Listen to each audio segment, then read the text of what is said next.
السلام علیکم دوستو، تاریخی بنیر کے 5ویں حصے میں آپ سب کو دل کی گہرائیوں سے خوش آمدید۔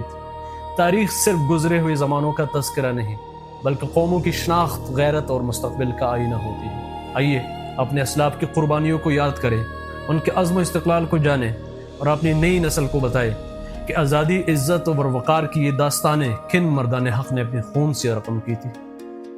آج کی قسط میں ہم جنگ امبیلا کے آغاز، ملکہ پر انگریزوں کے بڑے حملے کی خفیہ منصوبہ بندی اور ان مقامی بااثر شخصیات کے کردار کا جائزہ لیں گے جن کے بارے میں تاریخی ذرائع میں انگریز حکومت سے تعاون کے تذکرے ملتے ہیں۔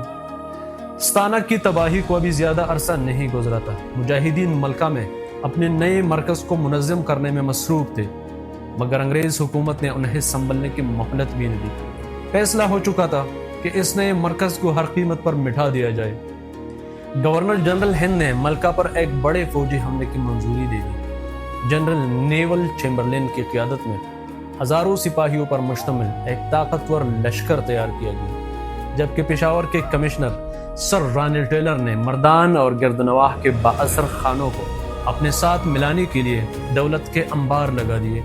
جہاں طاقت ناکام ہو جاتی ہے وہاں اکثر دولت اپنا کردار ادا کرتی ہے۔ یہاں یہ امر قابل ذکر ہے بلکہ ہمارے لیے قابل فخر ہے کہ گدون کے غیرت مند پشتون قبائل نے انگریزوں کو اپنی سرزمین سے گزرنے کی اجازت دینے سے صاف انکار کر دیا تھا۔ دوسری طرف ٹوپی کے خان مغل خان عثمانزئی نے ایک جرگے میں کمشنر پشاور کی آنکھوں میں آنکھیں ڈال کر یہ الفاظ کہے: اتنی وسیع سلطنت کے مالک ہو کر بھی تم غریب دیہاتیوں سے کیوں خوفزدہ ہو؟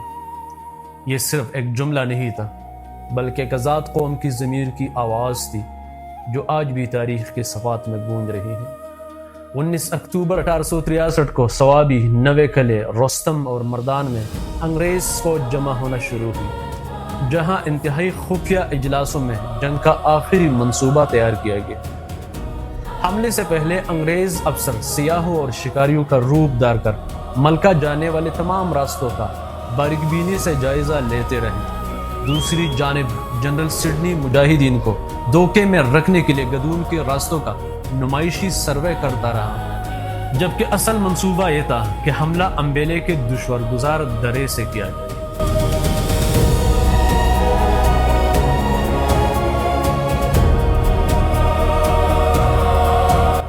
امبیلا بنیر کے ایک حسین مگر پراسرار وادی، فلک کو چھوتے پہاڑ، درمیان میں بہتا برساتی نالا اور پتھروں سے اٹا ہوا ایک تنگ راستہ، یہی وہ درہ تھا جہاں سے انگریز فوج کو گزرنا تھا، اور یہی راستہ چند ہی دنوں کے بعد بری صغیر کے ایک خونریز اور فیصلہ کن جنگ کا میدان بننے والا تھا۔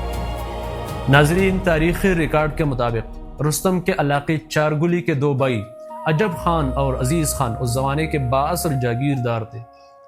کمشنر مردان مسٹر واربرٹن نے اپنی کتاب خیبر میں 18 سال میں تحریر کیا ہے کہ ان کے والد میر بابو خان نے ابتدا میں سید احمد شہید کے ہاتھ پر بیعت کی تھی، لیکن بعد ازاں سکھوں سے جا ملے اور سید احمد شہید کے ساتھیوں کے خلاف کارروائیوں میں شریک ہوئے۔ اسی طرح مورخ وولف کیرو بھی لکھتے ہیں کہ میر بابو خان کے انگریز حکومت سے خوشگوار تعلقات تھے۔ بعد میں ان کے دونوں بیٹے عجب خان اور عزیز خان بنیر کے بااثر خاندانوں میں رشتہ داریاں قائم کرنے کے بعد مزید طاقتور ہو گئے تھے اور تاریخی ریکارڈ کے مطابق انگریز حکومت سے تعاون کی پالیسی جاری رکھی۔ ناظرین، اب ذرا سرکاری دستاویزات کا بھی جائزہ لیتے ہیں۔ ڈپٹی کمشنر پشاور کے خط نمبر 246 مورخہ 6 مئی 1859 میں کمشنر کو لکھا گیا ہے: چھوٹے بھائی عزیز خان کو حکومت برطانیہ سالانہ 1280 روپے وظیفہ دیتی تھی۔ اس کا بڑا بھائی عجب خان ہمارے لیے نہایت مفید شخص ہے۔ 1857 کی جنگ کے دوران اس نے اپنے مسلح آدمی ہماری مدد کے لیے مردان بھیجے تھے۔ ہم اسے 50 آدمیوں کی تنخواہ دیتے تھے، لیکن وہ ہمارے لیے 200 آدمی رکھتا تھا۔ جنگ نارنجی میں بھی اس نے ہماری بھرپور مدد کی تھی۔ اس کی خدمات کے اعتراف میں اسے تا حیات سالانہ 600 روپے وظیفہ دیا جائے۔ ناظرین، تاریخ بار بار یہی سبق دیتی ہے کہ بیرونی طاقتیں صرف اپنی فوجی طاقت کے بلبوتے پر کامیاب نہیں ہوتی، اکثر انہیں اندر سے ایسے لوگ بھی مل جاتے ہیں جو ذاتی مفاد، اقتدار یا دولت کی خاطر اپنے ہی لوگوں کے خلاف کھڑے ہو جاتے ہیں۔ اسی لیے تاریخ کا مطالعہ صرف ماضی کو جاننے کے لیے نہیں بلکہ حال کو سمجھنے کے لیے اور مستقبل کو محفوظ بنانے کے لیے بھی ضروری ہے۔